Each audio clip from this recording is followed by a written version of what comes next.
Hello there reasons users, PoohBear here and welcome to my channel.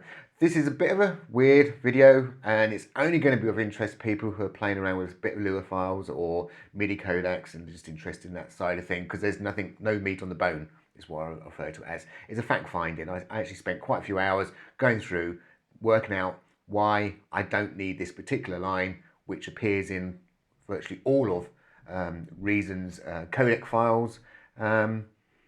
And without a doubt, I went all the way back to Reason 8, playing around, removing this particular line, and it all worked. It's left me scratching my head a little bit. So obviously I haven't got any definitive answers there, but this is the story, really, I suppose, of why or how I found out we don't really need this line. So for those obviously who've been following the channel, you should be quite aware that we've got an 8 and a question mark is obviously the MIDI channel. So the 8 is referring to as a pure note off. If we've got a pure note off, fine, we're going to turn off the note and that's it, and we happen to pass the actual note what we're turning off, and we happen to pass the velocity through. That's what we do.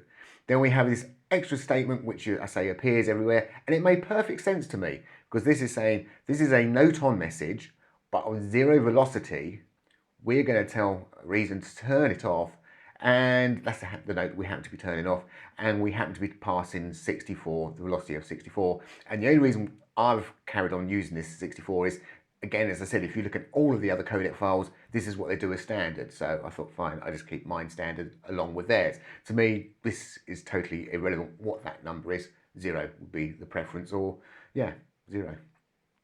And then obviously the bottom line is this is a proper note on with what my note is and what my velocity is. So we say, yes, turn it on, there's my note and there's my velocity. Great. And this 8 can appear anywhere in this kind of header information. So in this section, this 8 can appear right down the bottom. You can have 100 lines, it doesn't matter. But this 9 with this 0, 0 has to always appear above this one here. You could think of this one as a catch-all. So you have to have anything you want to condition above it, because if you have the catch-all before something you want to sort of grab out, the catch-all is going to catch it, so you're never going to get to see it. So it's important that you have it this way round, because again, I've actually come across 1 or 2 files on my exploring, they've got this the wrong way round, and that's what got my head sort of scratching. I actually honestly thought, oh, someone's done that, they haven't tested it. Fine, I didn't really think too much of it. Anyway, here's where the story gets semi-interesting, well, interesting to me. I suddenly discovered I've got one of my MIDI controllers which actually sends a note on 0 velocity for a note off message. I didn't think I had any controllers like that, but I have actually got one. So I thought, oh great, I can start playing around with this, because I couldn't test this before. I just accepted this is what it was doing. I understood what it's doing. It made perfect logical sense to me. Let's go ahead with it. Now there's another bit of bit to this, which let me scroll down, which it gets a bit confusing, because I was doing one thing, discovered something else, and then sort of moved backwards and forward, and then discovered I've got this MIDI keyboard. So this particular line here, let me see if I can grab this and pull this up to the top. So this line here, does away basically with all this code. I can get rid of all this code, because I now know that this line doesn't work, but the 80 and the 90, and I refer to them as 80 because don't forget that's a 0 to an F, and that one's a 0 to an F as well. We can condense that down into this one simple line here. Now, for those who don't know, obviously this is hex, and hex is very, very easy to convert into binary, especially when you've got 2 numbers, because it's just 4 bits and 4 bits. So it's just from 0 to F, from 0 to 15, 0 to 15 on this side as well.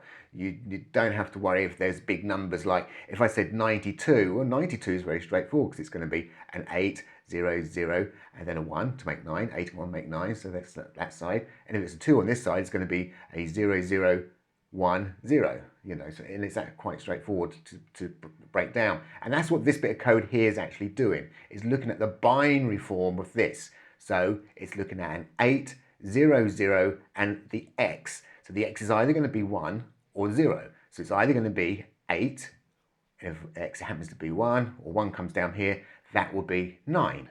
So here's our 8 and here's our 9. So we're filtering on them 2 things. What's clever about this is, obviously, if 8's coming down, X would equal 0. So 0's over here, which means we're going to be turning off the note anyway. and if it happens to be a 9, or x would equal 1, which means we're going to turn our note on. But then we pass, obviously, our note over, and we pass our velocity over. So this is where I suddenly discovered, because I was messing around, I thought, well, I'll get rid of all of this. And I suddenly realised I've got a MIDI keyboard, which is passing a note on 0 velocity, and it was working.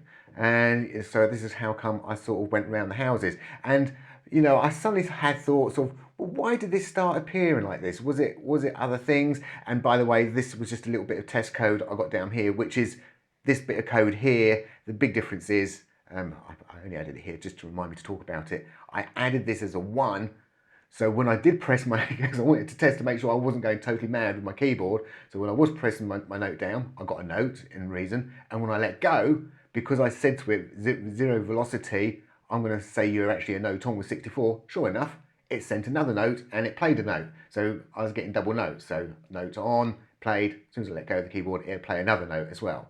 And obviously the problem with that kind of thing is you can get hung notes because you're not ever sending a note off, so it obviously comes down to all your envelopes and all the rest of it on the synths you're playing. But yeah, so that's the bad side of it. But 100%, I've gone back all the way to Reason 8, because some of my other theories in my head were, maybe this issue's only come around, or maybe they've decided to look for this sort of thing because of players. Because with players, you can obviously play around with the velocity, and if you set a velocity to 0, maybe they've said, actually, we got to capture that, and we've got to make sure then, obviously, in the sequencer, we've got to turn the notes off, we've got to do this, and we've got to do that.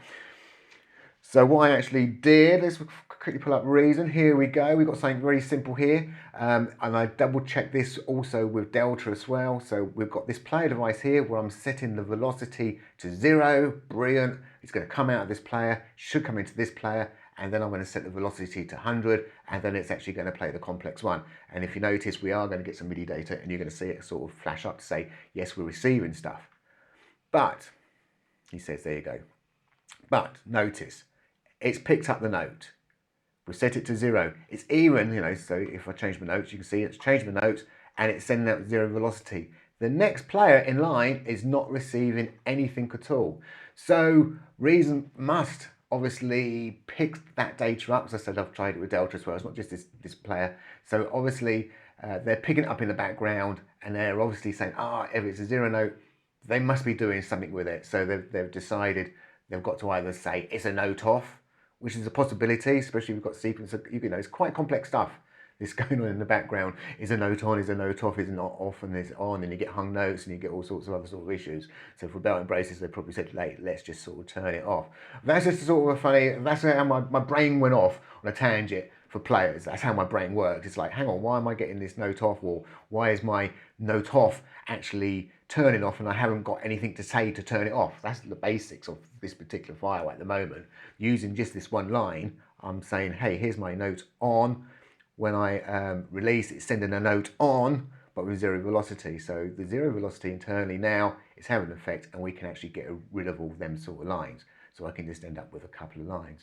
And that's really all I've got to say on the matter. Yes, I spent quite a few hours going through this and playing with this and toying around and moving things back up and down. And oh yeah, by the way, so I said, yeah, I had this above here, this particular line. So this line here, that would have a 1 in it.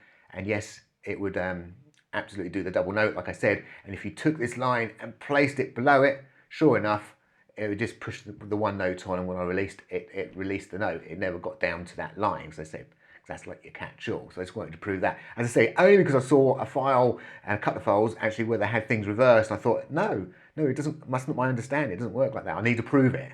That's what happens to me when I see things and it doesn't make sense. I've got to prove it one way or the other. And that's how I sort of prove things. So it definitely does work from top down. God, I really am waffling. But it's been one of them days. It's been one of them days. I got very excited to notice I got a MIDI controller, which actually sends a note on 0 velocity. Whoopee. But yeah, it did make me excited.